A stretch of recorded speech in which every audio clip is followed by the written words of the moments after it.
Hello everybody, my name is Shweta Narula and today we'll be discussing about the Maratha reservation in Maharashtra.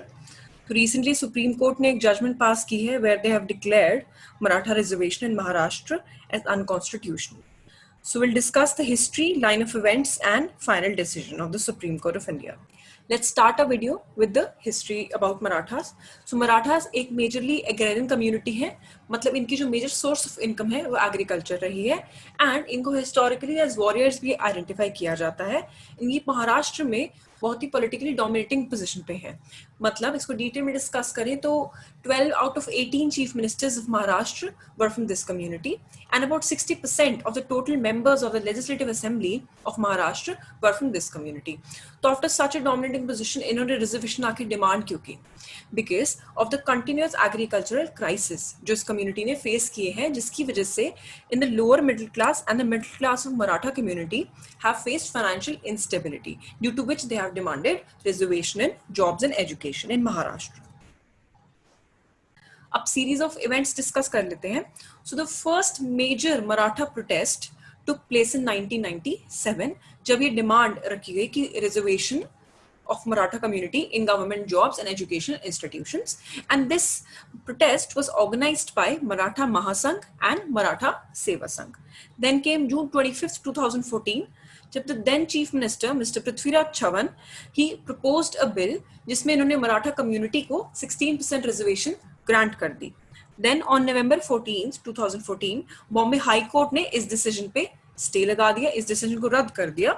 Then after a lot of judicial and political proceedings, finally June 2017 में Maharashtra government ने एक commission establish करी जिसका नाम था MG Gaikwad commission, जिनका काम यही था कि उनको मराठा कम्युनिटी के सोशल, फाइनेंशियल और एजुकेशनल स्टेटस पे एक रिसर्च करनी थी एंड उनको अपनी रिपोर्ट सबमिट करनी थी 2018 में. And then after the report got submitted November 30th, 2018 में महाराष्ट्र गवर्नमेंट ने एक बिल पास किया जिसमें उन्होंने इस कम्युनिटी को, मराठा कम्युनिटी को 16% रिजर्वेशन ग्रांट कर दी एंड इस कम्युनिटी को as socially and educationally backward class declare कर दिया. Then on June 27th, 2019 high court ने इस बिल को कॉन्स्टिट्यूशनल, इस लॉ को कॉन्स्टिट्यूशनल वैलिडिटी दे दी एंड इसको अपहोल्ड किया, बट ऑन अ कंडीशन कि इस रिजर्वेशन को 16% से कम करके 12 to 13% कर दिया जाए. Then came the final decision on 5th May 2021 जब सुप्रीम कोर्ट का डिसीजन आया कि मराठा रिजर्वेशन अनकॉन्स्टिट्यूशनल है एंड उन्होंने इस बिल को जो महाराष्ट्र गवर्नमेंट ने पास किया था जिसमें इनको 16% रिजर्वेशन दी गई थी उसको भी स्ट्राइक डाउन कर दिया on the basis that it violets article 14 which is right to equality and article 21 which is due process of law. अब उन्होंने इस जजमेंट को 2 बेसिस पे दिया.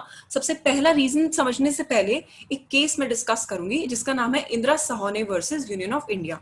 सो ये केस एक लैंडमार्क केस है जहां पे सुप्रीम कोर्ट ने ये बोला था कि ये जो रिजर्वेशन है इन टोटल कभी भी 50% से एक्सीड नहीं करनी चाहिए unless there is an exceptional circumstance और एन एक्स्ट्राऑर्डिनरी सिचुएशन. तो इस केस में जस्टिस अशोक भूषण ने यही बोला कि महाराष्ट्र गवर्नमेंट जो ये रिजर्वेशन दे रही है मराठा कम्युनिटी को ये कोई एक्सेप्शनल केस नहीं है, तो महाराष्ट्र गवर्नमेंट अपनी सीलिंग लिमिट जो कि 50% है उसको एक्सीड नहीं कर सकती. Then comes the second part of the judgement जहां पे 102nd कॉन्स्टिट्यूशनल अमेंडमेंट को मेंशन किया गया. सो इस अमेंडमेंट में क्या हुआ था, इस अमेंडमेंट में कॉन्स्टिट्यूशन में 2 आर्टिकल्स इंट्रोड्यूस किए गए थे. पहला आर्टिकल है 338B एंड दूसरा आर्टिकल है 342A. अब आर्टिकल 338B क्या कहता है कि इस आर्टिकल ने कमीशन एस्टैब्लिश करी थी जिसका नाम है national commission for backward classes. इस कमीशन को यहाँ कॉन्स्टिट्यूशनल स्टेटस दे दिया गया था जो कि अब डील करेगी हर बैकवर्ड क्लास से. देन इन आर्टिकल 342A ये कहा गया, इस आर्टिकल ने बेसिकली प्रेसिडेंट को एम्पावर किया to declare a community backward socially और फाइनेंशियली बैकवर्ड क्लास. तो यहाँ पे बेसिकली प्रेसिडेंट को ये एम्पावरमेंट दी गई ना कि स्टेट को. सो इन 2 रीजंस के बेसिस पे सुप्रीम कोर्ट ने इस बिल को रद्द कर दिया एंड अनकॉन्स्टिट्यूशनल डिक्लेयर कर दिया. Thank you so much. If you like the video, please do like, share and comment and subscribe to the channel. Thank you.